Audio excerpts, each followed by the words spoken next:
Welcome to the Crystal Self-Healer Podcast. I'm Carissa Weaver. On this podcast, we blend the magic of crystals with the science of psychology to help you break free from chaos, ditch the overwhelm, and master your emotions so you can have more energy, get more done, and feel better every day. Get ready to unlock your intuition and restore your true power as we cover how you can transform your life using crystals and self-awareness.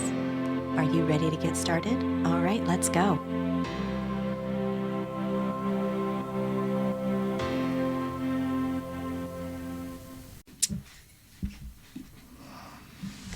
Oh, hello, my friends. Welcome to the third episode of the Crystal Self-Healer Podcast. I am so excited to bring this topic to us today, and it is using your intuition. And I thought I'd start by just preambling about why I want to talk about intuition. So intuition is really key in working with crystals. And when we're dealing with something where there is limited scientific research that spells out the metaphysical properties of crystals, everything that you receive from other people is their intuited information, right? It is what they feel. We talked about this in episode 1 with qualia, right? And for this reason, our intuition, when you and me start to work with crystals, it plays a key role in any crystal healing practice. So, let's look at what intuition is. And this is really fun because when you go to the dictionary, intuition is defined as the power or faculty of attaining direct knowledge or cognition without evident rational thought and inference. So, I love that this definition makes intuition come across as irrational, right? And unfortunately, it sums up how elusive intuition feels for many people. So I want to take a little detour and talk about the human brain. This collection of neurons and synapses that fire to create pathways and places for our knowledge and the information that is available to us to travel, right? And when these neurons and synapses fire repeatedly in the same way, that information or that track becomes ingrained for us, and it becomes what is known as a subconscious behavior, right? When something is subconscious, it becomes things that we just know or do, right? And we don't think about them. And this one happens to be in our autonomic system, but breathing, right? Or the scratching when you feel an itch, right? We don't put much thought into those things, but we do them, right? We blink, we breathe, we swallow, right? All these things, and we don't put much thought into them. So our brain is like a fantastic supercomputer that is running scripts and programs in the background, our subconscious mind, that we don't pay attention to unless they become corrupted with a negative programming like a virus, right? And that negative programming in our mind would be a negative thought pattern or a reaction to a negative stimulus, right? So when I think about intuition, I think about it as what I know, what I feel, what I sense, in a pure environment that is not swayed by my negative associations or my negative thought patterns or my learned biases. So fun. So the good news empath and highly sensitive women tend to be already very, very in tune with their intuition. However, because they're focusing a lot of their time on things that are outside of themselves, other people, external circumstances, or they lack clear energetic boundaries, they find that they aren't connecting to their intuition in a way that is meaningful and purposeful for them. And I know from my personal experiences that I have learned and internalized and been exposed to a lot of things that have created blocks for me when I was wanting to engage my intuition. There was a period of my life when I was lacking trust in my own intuition, and it was a challenge for me when I was getting my certification as a crystal healer. And I was doing one of the things that I see most of my clients doing as well.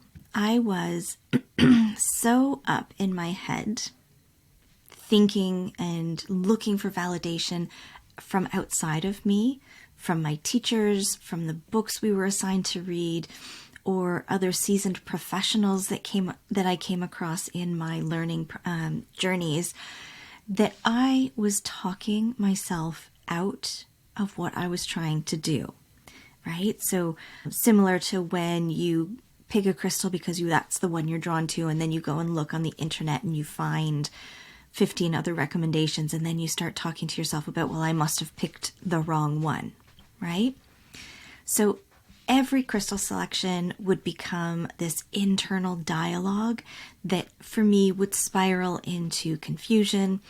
I was filled with doubt and fear about crystal selections, worrying that I was worrying about it while I was doing my training.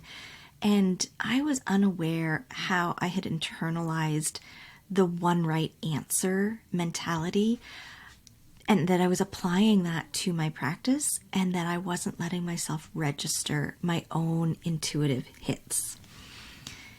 And what I found was that when I wasn't trusting myself, or when I was out looking for validation of my intuitive hits, and I found myself talking myself out of the hits that I did have, what it ended up doing was it cut me off from my inner knowing, right? Oof, not fun times. It was not a great experience. And I think at the end of the day, this is one of the biggest learned behaviors that creates a hurdle for so many of us.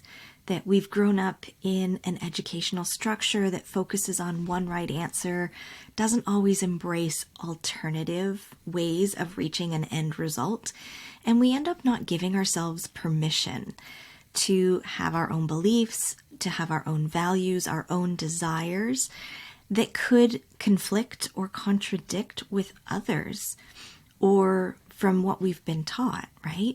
Which leads me to the next place where I see empath and highly sensitive women struggling. And that's not having clear energetic boundaries. Yeah. So intuition comes to us through a variety of ways, like our feelings, our thoughts, and sensations. And when we aren't adept at knowing where our feelings end and someone else's feelings begin, it can be a really difficult situation to discern what our intuition is actually revealing to us. We can find ourselves having the desires or interests of others taking priority over what we value and what we desire. And we end up numb and closed off from our intuition. And remember, there is little conscious thought that can easily be referenced when explaining an intuitive hit.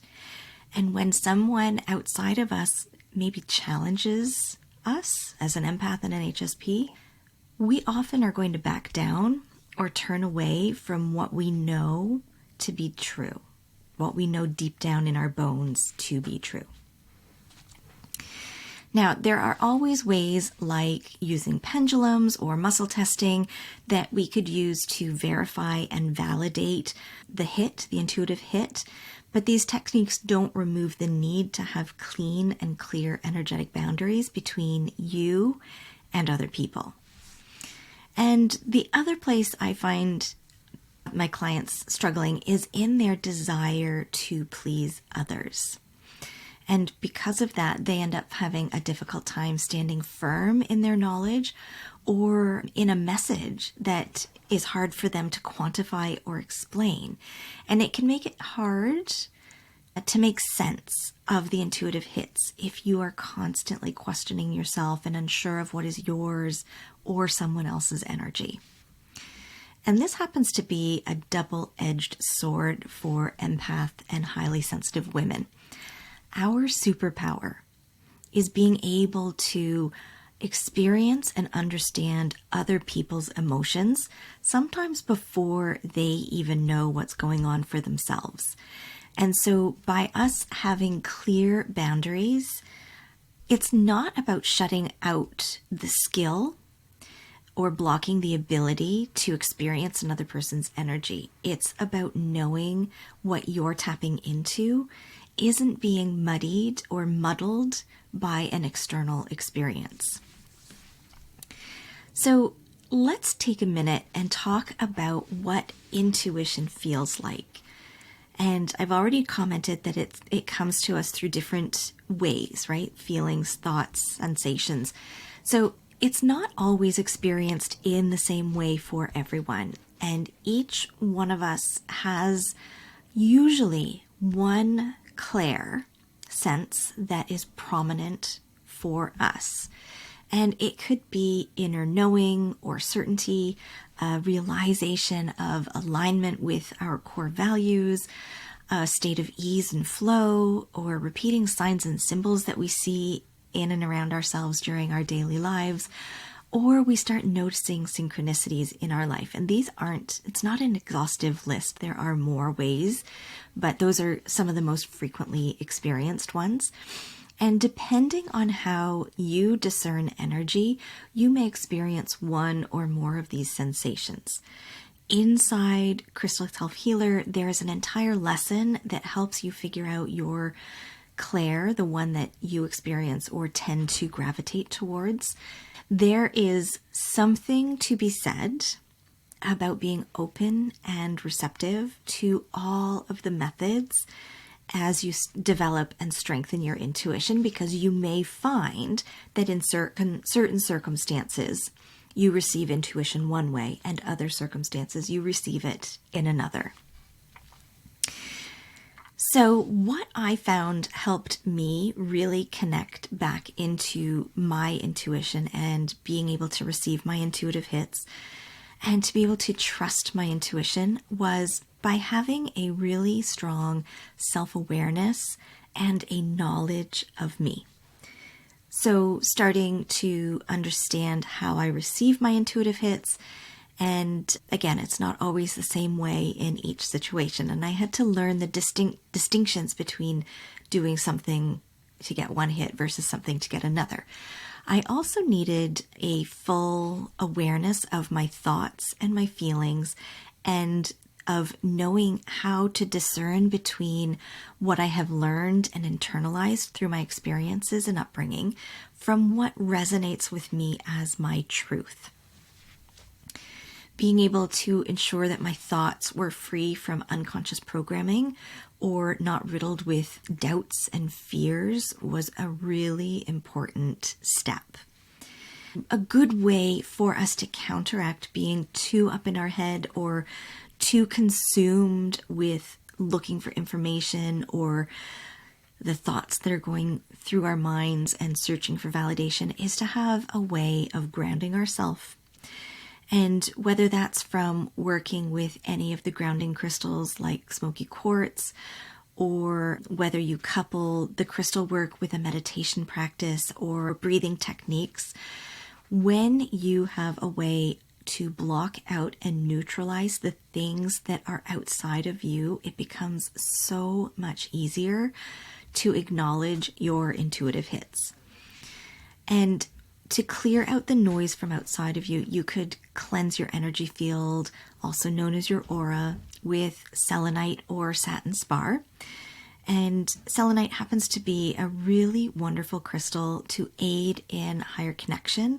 So it also lends itself nicely when your goal is to tune in and connect with your intuition. Now, at the end of the day, the point is to find a practice that empowers you to follow the nudges, to acknowledge the intuitive hits, and when you incorporate the 3 key questions for intuitive healing, you will be armed with the building blocks that you need to break free from chaos, ditch the overwhelm, and master your emotions so that you can have more energy, you can get more done, and you can feel better every day. Now, you can get access to the Intuitive Healing Masterclass by clicking the link for the What Crystal is Best for You quiz, which is located in the show notes. Today's episode has been brought to you by Selenite and Energetic Boundaries. May we all have pure intention and tools to fortify our energetic boundaries. I would love to hear from you, my listeners, now that we've been through a few episodes together, and I would love to know what you'd like me to talk about on the Crystal Self Healer podcast. So feel free to send me an email with your ideas. And be sure to like and subscribe so that you can join me for the next episode where we are going to cover sensing energy.